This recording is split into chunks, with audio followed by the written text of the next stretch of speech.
Covid महामारी के कारण निजी और सार्वजनिक शिक्षक संस्थानों और उनमें काम करने वाले कर्मचारियों की हालत ठीक नहीं है। खासकर संविदा पर काम करने वाले शिक्षकों की स्थिति बहुत ज्यादा खराब है। एक तो उन्हें वेतन नहीं मिल रहा और दूसरा नौकरी की अनिश्चितता के उनके भविष्य पर अंधेरा छा रहा है।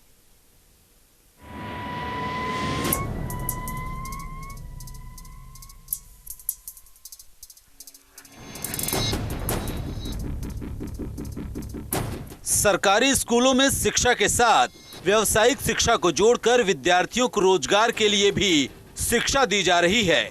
इसके लिए स्कूलों में व्यावसायिक शिक्षा देने के लिए प्रशिक्षित युवाओं को नौकरी पर लगाया गया था।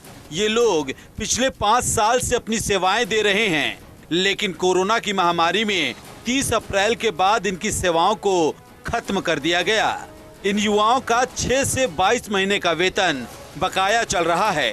राज्य भर से आए इन बेरोजगार युवाओं ने आज शिक्षा संकुल में प्रदर्शन किया और अपनी 5 सूत्रीय मांगों के साथ धरना दिया।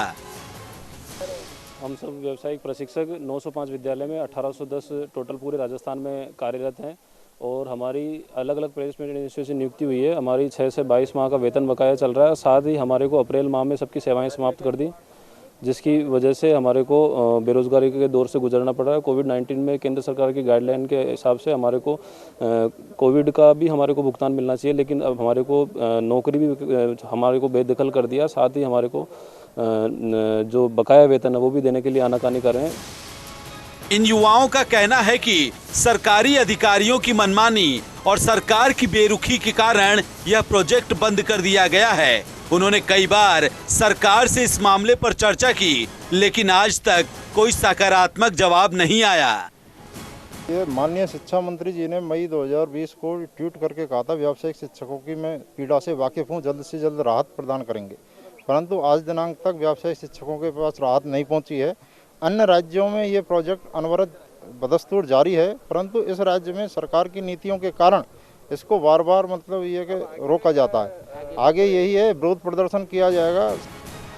इन बेरोजगार युवाओं में कई ऐसी महिलाएं हैं जो अपने घर परिवार से बहुत दूर रहकर अपनी सेवाएं दे रही हैं। अन्य जिलों में किराए के मकान में रहकर उन सरकारी स्कूलों में व्यावसायिक शिक्षा देकर बच्चों को पढ़ा रही हैं। इन युवतियों का कहना है कि उन्हें 7 महीने से वेतन नहीं दिया जा रहा है। नौकरी से हटा दिए जाने के कारण उनके सामने परिवार के भरण पोषण का संकट पैदा हो गया है। ऐसे हालात में सरकार उन्हें नियमित कर बकाया वेतन जल्द भुगतान करने की व्यवस्था करे।